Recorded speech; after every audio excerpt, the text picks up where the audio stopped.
ဒီနေ့ခေတ်ကြီးမှလေအရာရာကအယမ်းမြန်အယမ်းစုညံနေတော့ကိုယ့်ကိုယ်တောင်ပျောက်နေတယ်လို့ခံစားရတာမျိုးတွေမကြာခဏဖြစ်တတ်ကြပါတယ်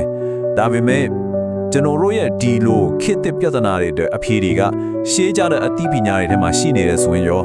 ဒီနေ့မှာတော့နေ့စဉ်ဘဝမှာတည်နေမှုကြည်လင်ပြတ်သားမှုနဲ့ရည်ရွယ်ချက်တွေကိုရှာတွေ့နိုင်ဖို့ကူညီပေးမဲ့ဗုဒ္ဓရဲ့အတွေ့အခေါ်တွေထဲကတကယ့်ကိုစွမ်းအားကြီးတဲ့ချက်၁၀ချက်ကိုအတူတူလေ့လာကြည့်ကြပါမယ်social media buzz နဲ့တရားဆက်တက်နေတဲ့အချက်ပေးတာနေအောင်မြင်ရမယ်ဆိုတဲ့မရက်မနာဖိအားတွေ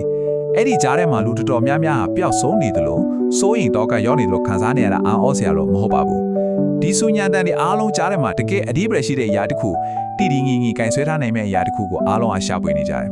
ဒါပေမဲ့အဲ့ဒါကိုဘယ်မှာရှာတွေ့နိုင်မှာလဲ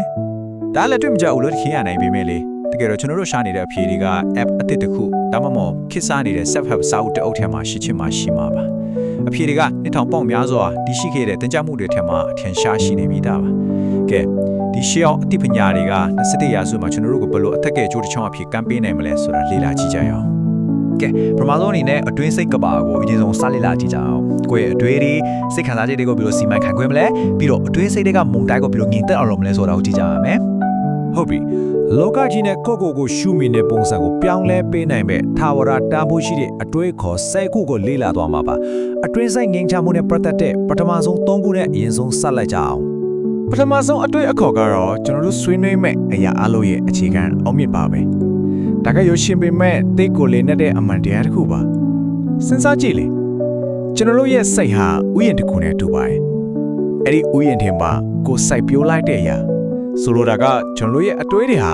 နောက်ဆုံးမှကိုတွေးကြုံခံစားရမယ့်လက်တွေ့ဘဝအဖြစ်ကြီးထွားလာမှာပါဒါဆိုရင်တော့လက်တွေ့ဘဝမှာဘယ်လိုကျင့်သုံးကြမလဲ social media feed ကိုအဒီဖေမဲ့ scroll လုပ်နေမယ်စာခဏလေးရပြီးကိုမိခွန်းထုတ်ခြင်းရတော့အခုကကြည့်နေတဲ့အရာကငါစိတ်ကိုအားဖြည့်ပြီလားဒါမှမဟုတ်အာရုံစီလားဆိုပြီးတော့လေ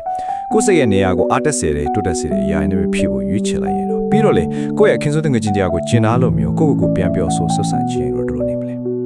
ဒုတိယအချက်ကတော့တကယ်စစ်မှန်တဲ့ငြိမ်းချမ်းမှုဟာအပြင်လောကရဲ့အတိမတ်ပြုမှုတွေပေါ်မှာမတည်မီပဲကိုယ့်ရဲ့အတွင်းစိတ်ကနေပဲလာတယ်ဆိုတာကိုအလေးပေးထားတယ်ဒီ slide ကတကယ်ကိုထိမိပါတယ်မင်းအဖြစ်ရဲ့ဘယ်ဘက်မှာမြင်ရတဲ့အတိုင်းပဲ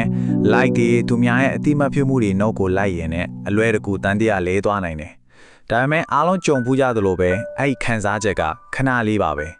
တကြားလုံးစားလိုက်သလိုခဏတာတက်လာပြီးပြန်ကျသွားတဲ့အခါပိုးတောင်းတာစေသလိုမျိုးပဲတကယ်တည်မြဲတဲ့ပျော်ရွှင်မှုကအတွေးစိတ်ကနေလာတာပါ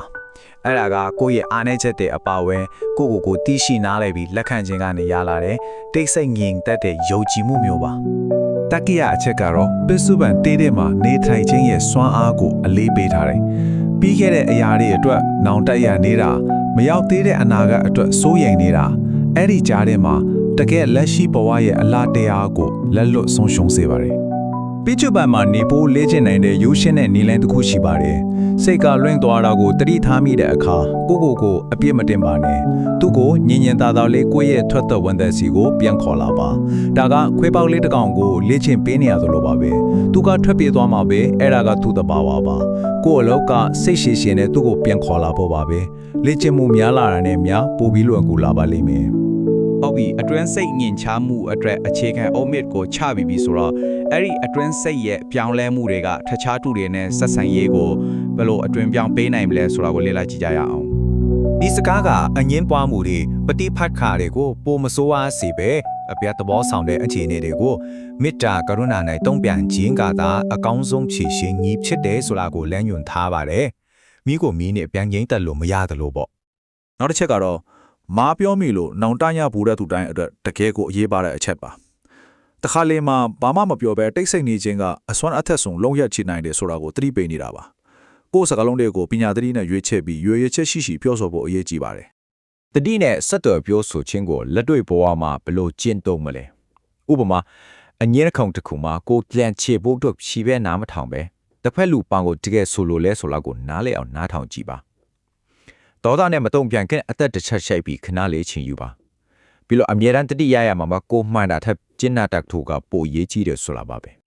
6ခုမြောက်အချက်ကတော့ဘဝတစ်ခုရဲ့တကယ်အနှစ်သာရကိုညွှန်ပြနေပါတယ်အဲ့ဒါတွေကတော့မေတ္တာတရားနဲ့ချစ်ခင်ခြင်းနုညံ့သိမ်မွေ့စွာနေထိုင်ခြင်းပြီးတော့ကိုယ်နဲ့မတက်ဆိုင်တော့တဲ့ຢာတွေကိုဆွဲလန်းမနေပဲလွတ်ချနိုင်ခြင်းတို့ပါပဲကဲ ကျွန်တော်တို့အတွင်းစင်ကဘာနဲ့ဆက်ဆံရေးရဲ့အကြောင်းပြောပြီးပြီဆိုတော့အမြင်ကိုနည်းနည်းချဲ့ပြီးပိုချေပြန့်တဲ့ဘွားခရီးနဲ့ရည်ရည်ချက်ရှာဖွေခြင်းအကြောင်းကိုဆက်ကြည့်လိုက်ကြရအောင် ဒီစကားကပျော်ရွှင်မှုဆိုတာတနေ့နေ့မှာရောက်အောင်သွားရမယ်ပန်းတိုင်တစ်ခုမဟုတ်ပဲကိုလျှောက်လန်းနေတဲ့ခီးစင်တစ်ခုလုံးရဲ့အစိတ်ပိုင်းတစ်ခုဖြစ်တယ်ဆိုတာကိုသတိပေးနေပါတယ်ပန်းတိုင်ရောက်မှပျော်ရမှာမဟုတ်ပဲခီးတစ်လျောက်လုံးကအတွေ့အကြုံတွေသင်ခန်းစာတွေကသာပျော်ရွှင်မှုအစစ်ပါ ဒီအတွေ့အခေါ်ကတော့နေ့စဉ်နေ့တိုင်းမမှန်ကြိုးစားခြင်းရဲ့စွမ်းအားကိုမိမောင်းထိုးပြနေတာပါကိုစိတ်ကူးထားတဲ့အရာတစ်ခုကိုအောင်မြင်ဖို့အတွက်လျှို့ဝှက်ချက်ကဒါပါပဲကြီးကြီးမားမားလောက်ဆောင်ချက်တွေတညာတွင်းနဲ့အောင်မြင်သွားတာတွေမဟုတ်ပါဘူးနေ့စဉ်နေ့တိုင်းလောက်ဆောင်တဲ့တင်းငယ်ပေးမဲ့တစ်ဆိုင်မမှန်လောက်ခဲ့ခြေလန်းဒီကအထီးကပါပဲဒီရှေးဟောင်းအသိပညာအရေးချင်းအသစ်တစ်ခုကိုသင်ယူတာဖြစ်ဖြစ်အတမွေဝမ်းကြောင်းကိုတိဆောက်တာဖြစ်ဖြစ်အလေးအကျင့်ကောင်းတစ်ခုကိုမွဲမြူတာဖြစ်ဖြစ်ဒီနေ့ခေတ်ရဲ့ဤမန်းချက်ကိုအတွက်တိုက်ရိုက်အသုံးဝင်နေပါတယ်အဓိကတော့ချက်ကတော့ဇွဲလုံလာရှိဖို့ပါပဲဒါတော်တော်လေးနဲ့ဆိုင်တဲ့အချက်တစ်ချက်ပါဆွဲလန်းမှုကကျွန်တော်တို့ရဲ့ဒုက္ခတော်တော်များများရဲ့အရင်ခံပါပဲလူတယောက်အလို့တစ်ခုဒါမှမဟုတ်ကိုယ့်ဘူးရကဒီလိုဖြစ်ကိုဖြစ်ရမယ်ဆိုတဲ့တွေးခေါ်တစ်ခုခုကိုအရန်တင်းကျပ်စွာစုပ်ကင်ထားတဲ့အခါ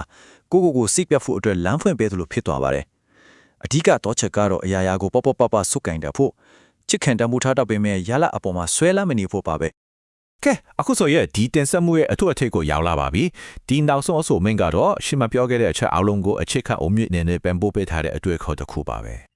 စာခုမြောက်တဲ့အရေးကြီးဆုံးအချက်ကတော့ကိုတနာကျင်တာတတ်ဖို့ပါပဲ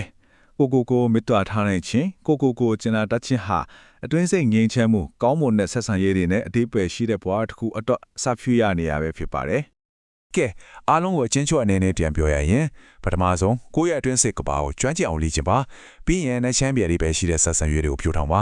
ရွေးချက်ရှိတဲ့ဘဝလမ်းကြောင်းကိုရှောက်လန်းပါပြီးတော့အမြဲတမ်းတတိယမှာကအဲ့ဒီရအားလုံးဟာကိုကျင်တာတဲ့ချင်းကင်စတင်နေဆိုတာပါပဲဒီတင်ဆက်မှုကနေရလိုက်တဲ့အတွေ့အခေါ်10ခုထဲမှာဘယ်ချက်ကကိုယ့်တဲ့အထီးကောက်ဆောင်ထင်မလဲအဲ့ဒီအချက်လေးတစ်ခုကိုကိုယ့်ရဲ့မနှက်ဖြန်တဲ့ကိုတက်ဆောင်သွားပြီးလက်တွေ့ကျင့်သုံးကြည့်ဖို့တိုက်တွန်းရင်ဒီတင်ဆက်မှုတို့အဆုံးသတ်လိုက်ပါတယ်